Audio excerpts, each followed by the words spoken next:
Hi there. Happy Friday. So, today I'm going to talk about the most common questions that I get as a yoga teacher. So, as you may imagine, I get lots of questions about all sorts of different aspects of yoga, and I just wanted to share with you today some of the most common questions that I get, just in case, you have these questions in your mind and you've been really wanting answers to these questions. So please feel free also if you're watching this live to let me know any others or let me know your comments. And if you're watching the replay, still leave your questions and I will do my best to answer them. So the first question I get, and I've talked about this before, is, and this is probably the number one question I ever get as a yoga teacher. The number one question I get as a yoga teacher is, I'm not flexible. Can I still do yoga?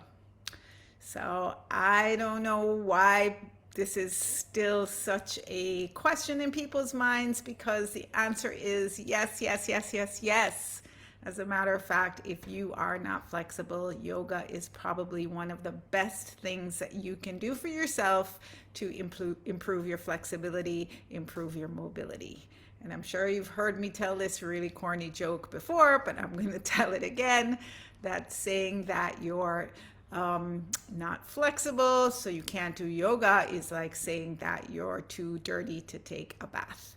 So the answer to that question is absolutely yes, you can do yoga even if you don't consider yourself flexible. And of course, flexibility is absolutely relative. Most of us are not flexible throughout our entire parts of our body, in all our joints.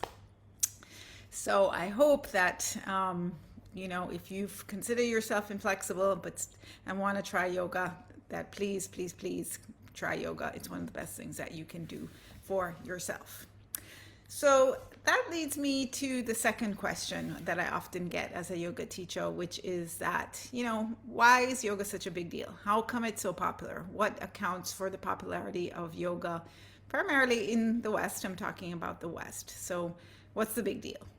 So for me, the short answer to this question, because it could be it could be a very long answer, the short answer to this question is that yoga to me is a really big deal because it is one of the few physical activities that you can do, or few activities, period, that you can do that work on many levels.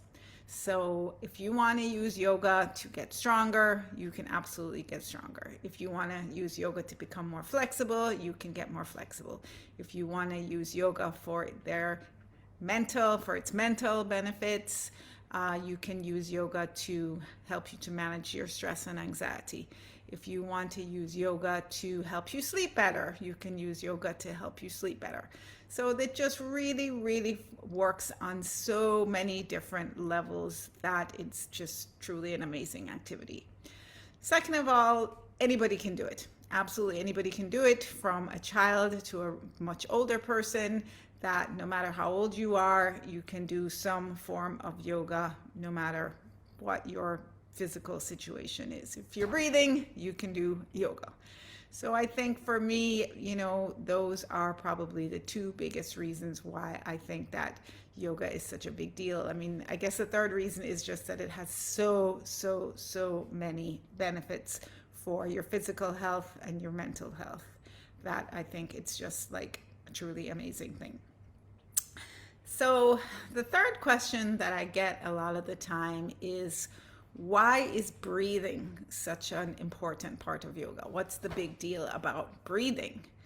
So I think, again, this could be a very long answer, but I am going to try and answer it quickly or briefly. So I think that, as I said, there are many reasons why breathing is a really important part of yoga, but probably one of the main reasons is that focusing on the breath combined with movement is is probably the number one distinguishing factor from that distinguishes yoga from other types of exercise. So most of the other types of exercise, you're not concentrating so much on the breath, whereas in yoga you are.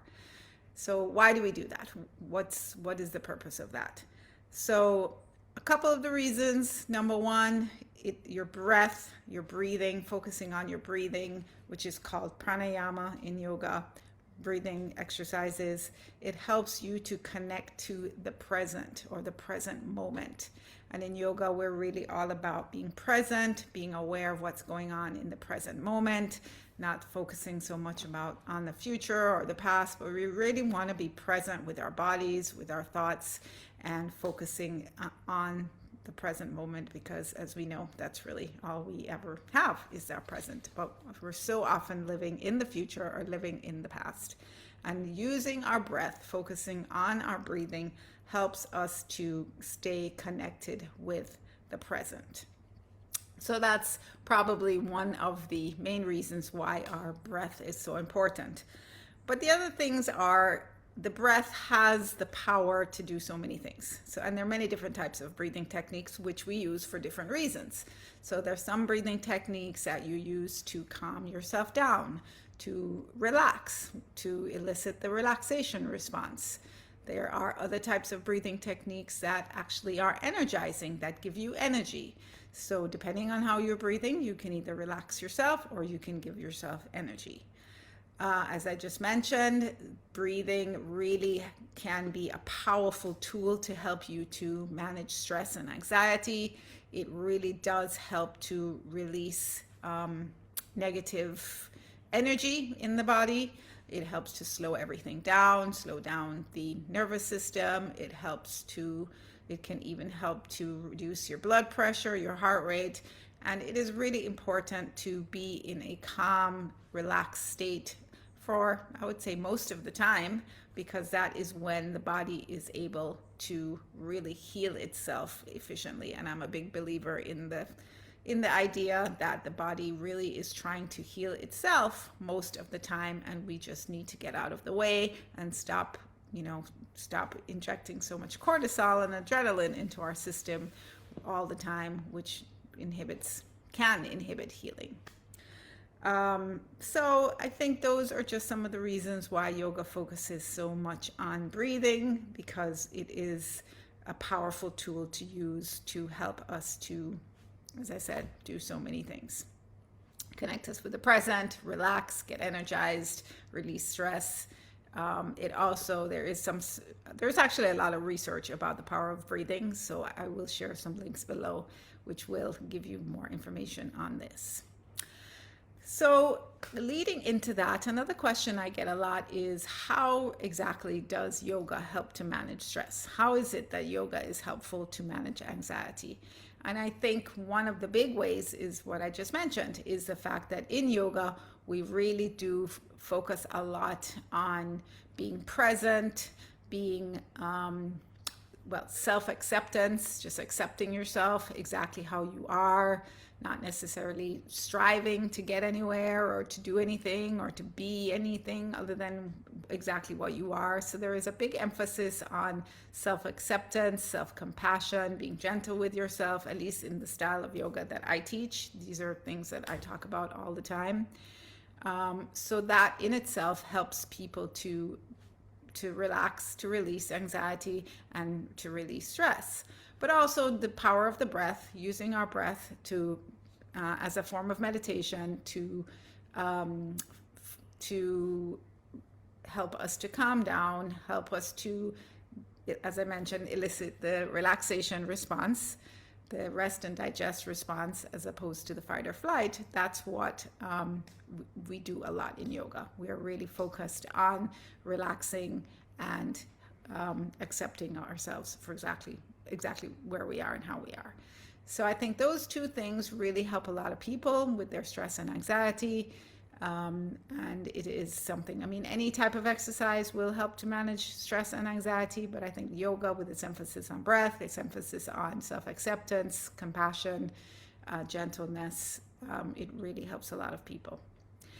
And then lastly, well, two more questions I get a lot, which is how exactly can yoga make you strong? Because, a lot of people don't think of yoga as an activity that can make you strong. And here it depends a lot on the type of yoga that you're doing. So there are obviously some types of yoga, some styles, which are more focused on building strength than others. So a restorative type practice would probably not be so focused on building strength, whereas a practice that was more vigorous, that had a lot of standing poses or a lot of poses where you were using your weight, your arm balancing, those type of poses definitely build strength. However, obviously, you can't just do them, you can't just do it once a month. It would take a fairly consistent practice, a couple times a week, doing those types of poses that would help you to build strength. I think there is a statistic that says just 12 minutes, though, of doing weight-bearing poses a day will help women to manage their bone density. So it will help to manage their osteoporosis. I think just 12 minutes of yoga will help to manage osteoporosis. So related to that, a question I also get is about joint pain. I talk a lot about the benefits of yoga and joint pain, and I think critical for people with joint pain like myself is to keep the muscles surrounding those joints really strong. So whether it's back pain, knee pain, hip pain, ankle pain, you want to be focusing on strengthening the muscles around the joints as well as slow controlled movement to keep the joints flexible and mobile. Both of those things yoga absolutely does. Keeps the joints flexible, keeps the muscles around the joints strong. I've talked about this a lot before, but if you have any kind of joint pain, yoga is probably one of the best things that you can do for yourself. There have been many studies done to support yoga, especially for people suffering from low back pain. As a matter of fact, I think some studies show that yoga is probably the most effective thing that you can do if you are struggling with low back pain. So those are the questions that I had that I wanted to answer. I don't see any. Oh, hey Sharon, how are you? I just saw you there. Did you have any questions for me? Or you can always put them in the comments if you did. I am missing seeing you in yoga. So if there are no questions or comments, I just want to remind you that tomorrow is the last day to sign up for my free yoga class for beginners, for those with joint pain, or for anyone looking for a gentle yoga practice. So if you are interested in trying yoga, I hope some of these questions helped you. If you are new to yoga, please feel free to join me. If you can't make it live, I will have the replay available if you register for the class. So yeah, that's basically what I wanted to share today. Thanks for joining, Shar. I appreciate your company, and I will hope to see you guys again soon. As I said, please leave me any other questions that I may not have answered. All right, I'll talk to you again next week. Have a great weekend. Bye. Oh, thanks, Sharon. You think I'm so informative, really? Oh, thank you. That makes my day. I'm so glad that you find me informative. Thank you. All right. Namaste. I'll see you next week. Talk to you soon. Bye.